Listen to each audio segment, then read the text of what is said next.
Hi, my name is Mantu, and I'm the author of The Resilient Parent, Everyday Wisdom for Life with Your Exceptional Child.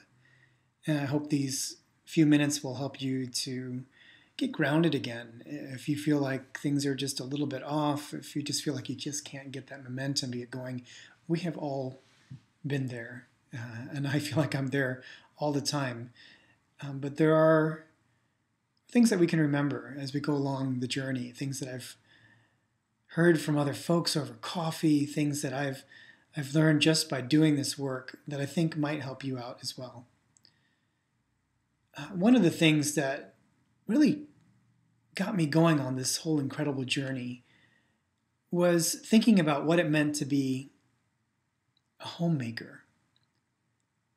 Homemaker was not something that I ever really aspired to growing up. It wasn't something that I thought I would be a part of. I always thought that I'd be a parent, that I'd probably have kids, but I never really thought about that idea of making a home, putting things together. I didn't know barely knew how to do laundry. I barely knew how to do a decent cleaning in the house. And I remember one day when I was at home with the kids and was going through all the motions, I was changing out the laundry, and I looked at the laundry and I had an epiphany. I realized as I looked down at all the mess around the house, as I looked at the dining room table that was overstuffed with bills, as I looked at the dishes in the sink and had seen that there were still dishes from the day before, as I looked around and saw that the beds hadn't been made in 2 days, and I was totally overwhelmed, I had this realization that I was not really meant to be a homemaker. And I never really would be a great homemaker, but I had this idea in my head that really wasn't my job. It wasn't my job to do everything on my list and try to catch up with all of life. No, my job was to be not a homemaker, but a joy maker. A joy maker was something that I could get my head around. When I began to see all the things around the house as not just things on my to-do list, but things toward my goal of making joy happen, that little twist, that little shift changed my thinking. And I began to do things with that purpose in mind. I am the joy maker. And things began to get neater and better, of course.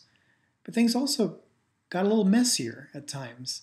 Remember one day I was making soup for the kids, and normally I would try to stick a video in and eagerly try to get it done, all the cooking and whatnot, before the kids were done with that video. And normally I would even time it out. I have 25 minutes, go.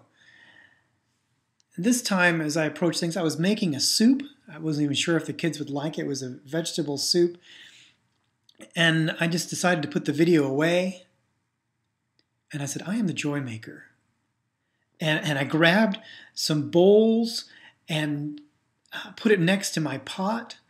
And I started to cut up the vegetables, and I just added the extra pieces that I didn't need. I put to the side, and I said, you guys are going to make soup with me today. And I filled their bowls with water, and we just started making soup. And they made their make-believe soup with the real thing, and they were making a huge mess. But at the end of it, the soup was made. And the mess wasn't quite as bad as I had feared.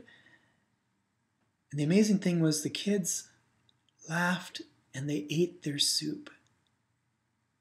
There was joy.